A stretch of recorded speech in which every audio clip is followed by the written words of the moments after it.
நடந்து போறதுக்கும் ஃப்ளைட்ல போறதுக்கும் எவ்வளவு வித்தியாசம் இருக்கு, நிறைய வித்தியாசம். அதே மாதிரிதான் இந்த ஆன்மா இந்த பூமிக்கு வரதே எதுக்குன்னா அது அதோடைய முன்னேற்றம். ஏன் ஆன்மா முன்னேறணும்னு கேட்கலாம் நீங்க முதல்ல. இந்த ஆன்மா ஆகப்பட்டது இந்த பிரபஞ்சம் என்ற அந்த பேரண்டத்தோட இணைந்து கலந்து இருக்கு. ஒரு நிலையில என்ன ஆகுதுன்னா அந்த ஆன்மா அந்த ஆன்மா ஏதோ ஒரு சின்ன அசைவுனால அது அந்த பேரண்டத்துல இருந்து அந்த பிரிஞ்சு வந்துடுது.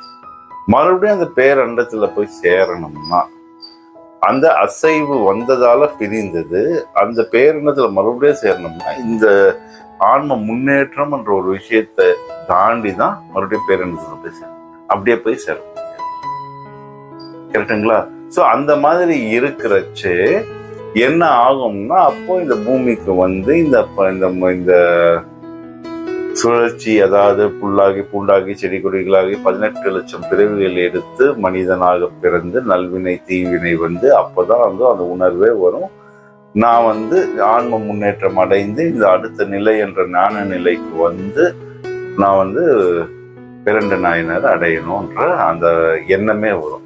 அப்போ மிருகங்களா இருக்கு புல்லாகி பூண்டாகி அதுகளுக்கெல்லாம் வரவே வராதான்னு கேட்டா அது